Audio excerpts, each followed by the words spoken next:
Welcome to new video. आज का topic है आइडियल रिएक्टर, मतलब आदर्श रिएक्टर के बारे में जानना है कि रिएक्टर का वर्गीकरण कितने भागों में किया गया है या रिएक्टर का वर्गीकरण किसके आधार पर किया गया है, किस चीज़ को नज़र में रखते हुए किया गया है, ये सब चीज़ें के बारे में जानेंगे। तो आइए देखते हैं। Classification of chemical reactor. रासायनिक रिएक्टरों का वर्गीकरण। Chemical according to the flow pattern of the reaction mixture। Flow pattern के आधार पर रिएक्शन मिक्सचर के आधार पर रिएक्शन को दो भागों में वर्गीकृत किया गया है। Stir tank reactor, tubular reactor. Stirred tank reactor ऐसे रिएक्शन के लिए एक टैंक की आवश्यकता होती है जिसमें एजिटेटर लगा होता है। एजिटेटर मतलब मिक्स करने वाला। एजिटेटर एक प्रकार से हम ये कह सकते हैं कि जैसे आप लोग ढलैया ढलैया होते हुए देखे हैं, उसमें जिसमें बालू, कंक्रीट, गिट्टी और ये सब डाला जाता है, सीमेंट वगैरह, और बीच बीच में एक जो नाच रहा होता है, उस वेसल के बीच में एक एजिटेटर लगा होता है जो उनको मिक्स करता है आपस में पानी डालने पे, और एक पूरा मसाला तैयार कर देता है, एक कंक्रीट का मसाला। वैसे ही एजिटेटर टैंक में एजिटेटर भी होता है। स्टील टैंक रिएक्टर में एजिटेटर होता है। कुल मिला के बात मेरे कहने का मतलब ये था कि एजिटेटर एक मिक्सचर इक्विपमेंट है या पार्ट है जो मिक्सिंग का काम करता है। फीड की मिक्सिंग का कार्य करता है। इस रिएक्टर में कंपोजिशन और टेम्परेचर किसी भी बिंदु पर समान होता है। रिएक्टर में कंपोजिशन और टेम्परेचर किसी भी बिंदु पर समान होता है। निम्न प्रकार का होता है। मिक्सड रिएक्टर, बैच मिक्सड और कांस्टेंट स्टेट टैंक रिएक्टर। अब दूसरा पढ़ते हैं, tubular reactor. State tank reactor आप समझ गए ना कि स्टेट टैंक में एक टैंक होता है जिसमें एजिटेटर लगा होता है। इसमें जो भी फीड डालते हैं उसको एजिटेटर मिक्सिंग का काम करता है। मतलब उसके कंपोजिशन, जो उसके संगठक घटक हैं, उनको आपस में एक फिक्स टेम्परेचर पे मिलाने का काम करता है। प्रत्येक बिंदु पे इसका टेम्परेचर और कंपोजिशन समान रहेगा क्योंकि एजिटेटर द्वारा इसको मिक्सिंग किया गया इसके फीड को। ठीक है, ये स्टील टैंक रिएक्टर हो गया। आइए ट्यूबुलर रिएक्टर समझते हैं।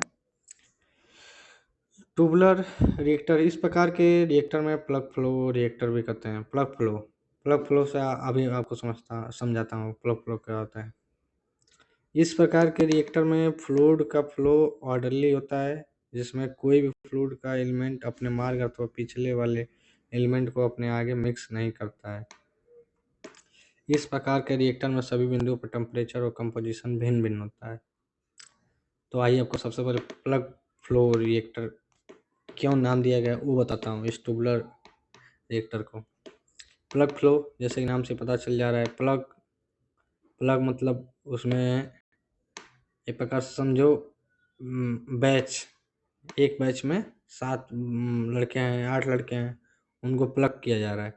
एक बार 7 लोगों को छोड़ा जा रहा है। जैसे वाइवा होता है ना, वाइवा देते समय क्या करते हैं कॉलेज वाले, पहले 5 लोगों का ग्रुप बनाएंगे, ऐसे करके 10 ग्रुप खड़ा कर देंगे। यदि 50 लोग हैं तो 10 ग्रुप खड़ा कर देंगे, और प्रत्येक ग्रुप में 5-5 करके 5-5 मेंबर को भेजा जाएगा।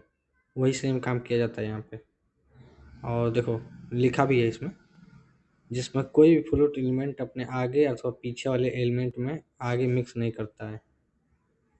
ना ही वो आगे, जो ग्रुप वाले हैं, जो आगे चला गया, ना ही वो पीछे मुड़ के बताएगा कि क्या पूछा गया है, ना ही आगे वालों से पूछ पाएगा, ना पीछे वालों को बता पाएगा, ना ही पूछ पाएगा, ना ही बता पाएगा। समझ गए? आइए अब समझते हैं classification according to the mode of operation. Mode operation के हिसाब से वर्गीकरण। मोल ऑफ ऑपरेशन के आधार पर रिएक्टर को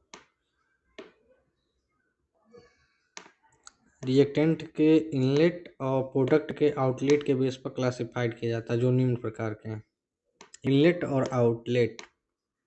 इनलेट क्या, जो फीड या रिएक्टेंट जो रिएक्टर या सिस्टम के अंदर जा रहा है उसे इनलेट कहते हैं। प्रोडक्ट या जो आउटलेट प्राप्त हो रहा है उसे आउटलेट कहते हैं। प्रोडक्ट या जो भी पदार्थ सामग्री जिससे हम फीड किए थे उसे हम प्राप्त कर रहे हैं उसे हम आउटलेट कहते हैं। इस बेस पर क्लासिफाइड किया गया है। Batch reactor, semi batch reactor, continuous reactor.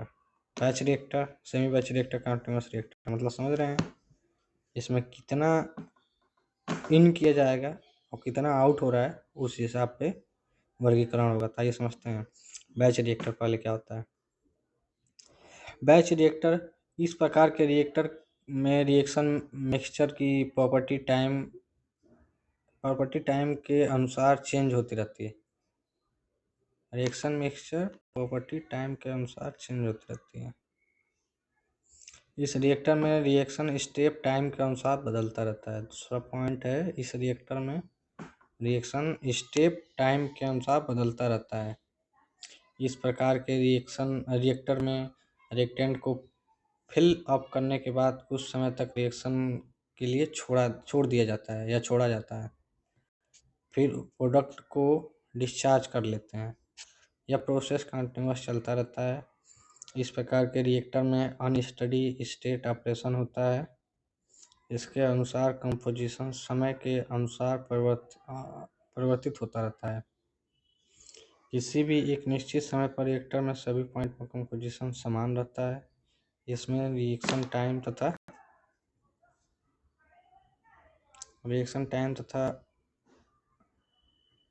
यार ये क्या लिखा था साले चक्कर में,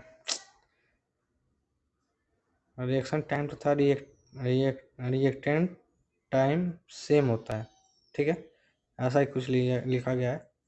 वैसे ये बैच रिएक्टर इसको पढ़ने से ही समझ में आ जा रहा है। ये जो क्या बोलते हैं डिफिनेशन के तौर पे या इंट्रोडक्शन के तौर पे जो दिया गया है कि इस प्रकार के रिएक्टर में रिएक्शन मिक्सचर की प्रॉपर्टी टाइम के अनुसार बदलती रहती है। कहने का मतलब ये है कि जो ये बैच रिएक्टर है इसमें जो इनलेट अभी इधर हम बताए थे कि क्लासिफिकेशन जो मोल ऑपरेशन के अनुसार किया जा रहा है उसमें इनलेट और आउटलेट के हिसाब से वर्गीकरण किया जा रहा है, जो 3 प्रकार का है। तो पहला टाइप में ये बताया गया है कि इसमें इस प्रकार के रिएक्टर में रिएक्शन मिक्सचर की प्रॉपर्टी टाइम के अनुसार, मतलब इसमें जो हम मिक्स करने का टाइम देंगे वो टाइम के अनुसार इसमें मिक्स होने का, इसमें एजिटेटर तो लगा नहीं है कि इसमें इस प्रकार के स्टील टैंक रिएक्टर थोड़े है कि इसमें एजिटेटर लगा रहेगा मिक्स होगा।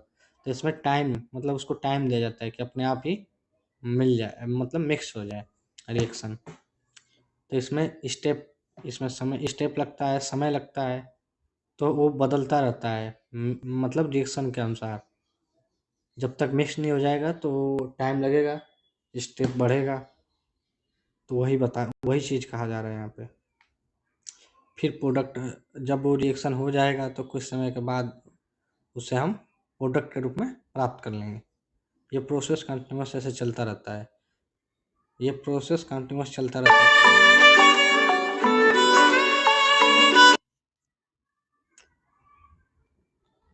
माफ़ी चाहूँगा, गाना चला कर छोड़ दिया था और डाटा ख़त्म हो गया है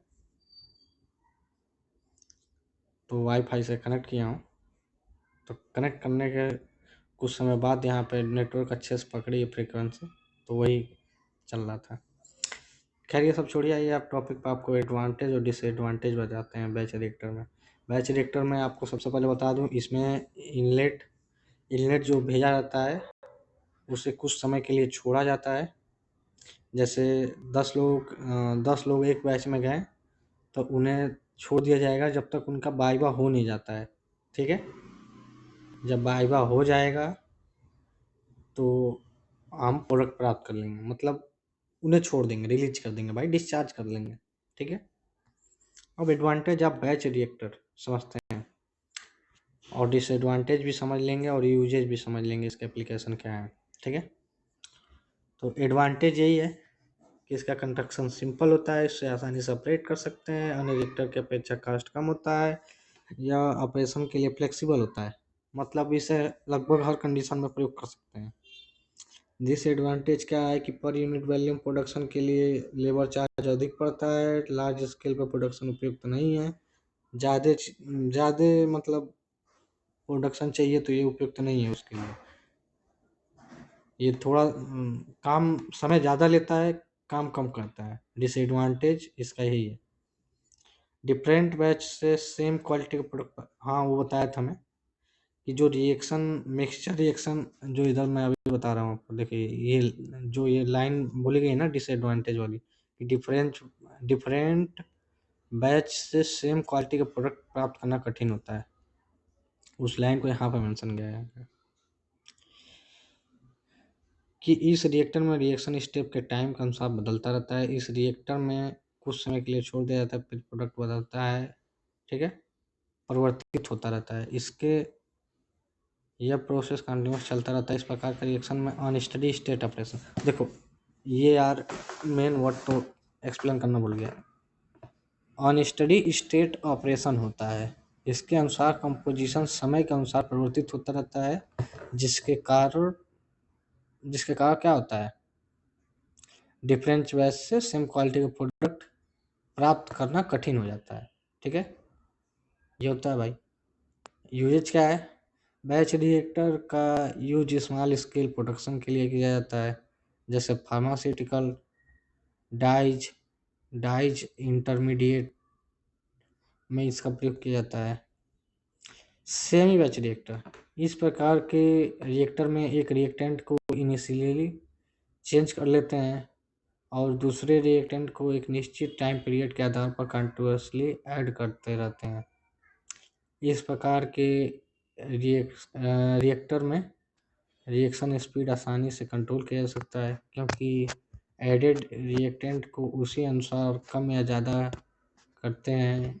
एग्जाम्पल के तौर पर जब हम रिएक्शन की हीट या टेम्परेचर अधिक हो जाए तो एडेड रिएक्टेंट को कम या ज़्यादा करके उसे कंट्रोल किया जा सकता है। अरे ये सब छोड़ो, मैं तुम्हें नेचुरल डेफिनेशन दूंगा।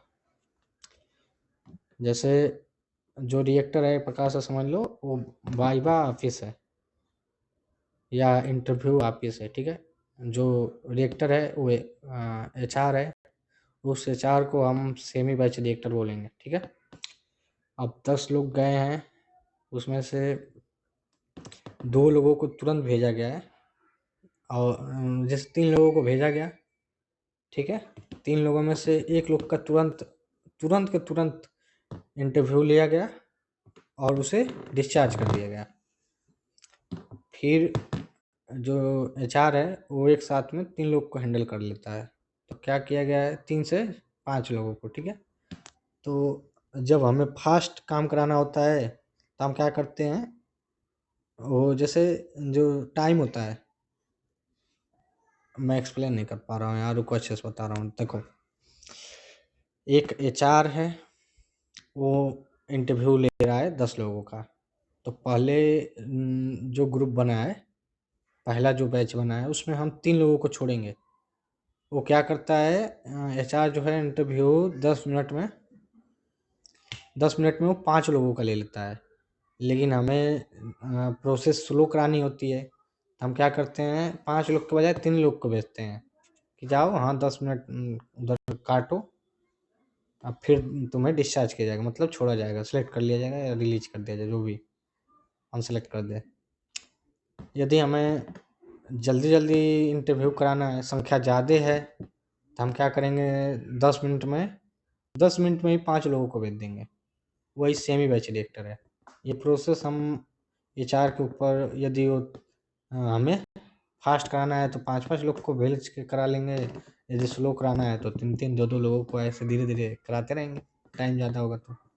वही सेम चीज़ है, वही बताया गया है। इसका एडवांटेज क्या है कि रिएक्शन को स्पीड को आसानी से कंट्रोल किया जा सकता है। जाहिर सी बात है भाई, हम इनलेट उतना ही करेंगे जितना हमें आउटलेट चाहिए। कंस्ट्रक्शन सिंपल होता है, जाहिर सी बात है सिंपल रहेगा भाई। टेम्परेचर को आसानी से कंट्रोल किया जा सकता है, भीड़ को हम आसानी से कंट्रोल कर सकते हैं। एचआर के पास जो इंटरव्यूअर के पास जो भीड़ लगी पड़ी है एम्प्लॉय की, उसका इंटरव्यू लेना है, तो आसानी से उसको हम कंट्रोल कर सकते हैं, उसके टेम्परेचर को, उसके भीड़ को। डिसएडवांटेज क्या है, ये भी पर यूनिट वॉल्यूम प्रोडक्शन के लिए लेबर चार्ज अधिक लेता है, लार्ज प्रोडक्शन के लिए अच्छा है ही नहीं बिल्कुल। क्लियरिंग और certain time period, poor quality का प्रोडक्ट, इससे क्वालिटी अच्छा निकलेगा ही नहीं, क्योंकि अच्छा कम निकलेगा जब 10 मिनट के काम में हम 3 लोगों को भेजें। 10 मिनट में वो 5 लोग का इंटरव्यू ले रहा है, तो हम 3 लोग को भेजेंगे तब प्रोडक्ट अच्छा प्राप्त होगा। और जब थोड़ा सा इससे हम फास्ट काम कराना चाहेंगे इंटरव्यूअर से, 10 मिनट में हम 5 लोग को भेज दे रहे हैं, तो कहाँ प्रोडक्ट अच्छा प्राप्त होगा, वही तन बात हो जा रहा है। थर्ड है कंटिन्यूअस रिएक्टर। इस प्रकार के रिएक्टर में प्रोसेस पैरेलल में होते हैं, इसमें नॉन प्रोडक्टिव ऑपरेशन पर टाइम वेस्ट नहीं होता है। इस प्रकार के रिएक्टर में प्रोसेस पैरेलल में होते हैं, इसमें नॉन प्रोडक्टिव ऑपरेशन पर टाइम वेस्ट नहीं होता है। बात पूरी हुई कि नहीं, समझ में आई कि नहीं। कंटिन्यूअस मतलब ये हुआ कि वो पता चल गया है कि 5 मिनट 10 मिनट में वो 5 लोग का कर रहा है, तो हम क्या करेंगे, कंटिन्यूअस करने के लिए उसे 10 मिनट में 3 लोग को भेजेंगे। हम उससे फास्ट कराएंगे ही नहीं, लेकिन लगातार भेजते रहेंगे, ऐसे गैप नहीं देंगे, या 10 मिनट में 2 लोग को नहीं भेज के ऐसे काम नहीं बिगाड़ेंगे। 5 लोग का कर रहे हैं तो 5 लोग को बराबर भेजते रहेंगे, तो कंटिन्यूअस होता रहेगा, वही कंटिन्यूअस रिएक्टर है। इसे लार्ज प्रोडक्शन के लिए उपयोग किया है, जाहिर सी बात है लार्ज प्रोडक्शन के लिए उपयोग किया जा सकता है, उसमें भेजते रहो, रुकना है नहीं। नॉन प्रोडक्टिव ऑपरेशन मतलब जो चला गया वो आएगा नहीं। पर यूनिट वॉल्यूम के लिए बैच रिएक्टर पर अच्छा लेबर चार्ज कम पड़ता है, जाहिर सी बात है कम पड़ेगा, क्योंकि एक ही बार ज़्यादा नहीं उठाना पड़ रहा है, ज़्यादा लोगों को नहीं भेजना पड़ रहा है, उसे रिएक्टर को ज़्यादा नहीं लोड उठाना पड़ रहा है कि 5 लोग को एक ही बार उठाना पड़े, 3 लोग को भेजा जा रहा है बराबर। प्रोडक्ट की क्वालिटी अच्छी और सेम होती है भाई, जब 3 लोग को हम बराबर भेजते रहेंगे तो सारे लोगों से सेम क्वेश्चन करेगा, सेम चीज़ें पूछेगा, तो सेम ही तो रहेगा वो। डिसएडवांटेज यही है कि इनिशियल का जब हम पहली बार भेजते हैं 3 लोगों को, तो वही जो भीड़ भीड़ जो पहली बार पड़ती है 5 लोग को भेजने पे, उसमें से 3 लोग को रिलीज जब कर रहा होता है, तो वही स्टार्टिंग में जो भीड़ पड़ता है बढ़ता है, नहीं तो बाकी तो आसान होता है। Classification according to condition of heat transfer. इस प्रकार के रिएक्टर को केमिकल रिएक्शन के द्वारा हीट रिलीज और एब्जॉर्ब के आधार पर क्लासिफाइड किया जाता है। हीट का रिलीज या एब्जॉर्प्शन होने की मात्रा रिएक्टर में टेम्परेचर चार्ज को सूचित करता है। यह टेम्परेचर डिफरेंस रिएक्टर और सराउंडिंग के बीच उत्पन्न होता है।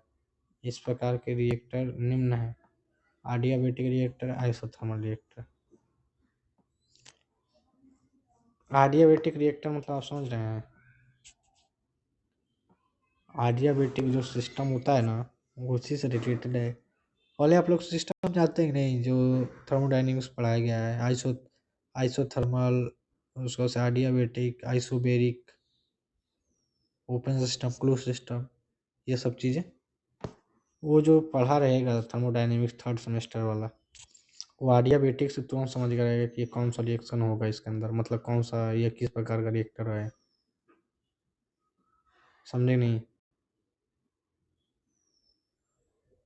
तो इस चीज़ को मैं अगले वीडियो में पढ़ाऊँगा, अगली वीडियो देखो तुरंत जाके। चलो बाय। नहीं पढ़ो सालों, ज़्यादा पढ़ोगे ज़्यादा हो जाएगा, समझे नहीं।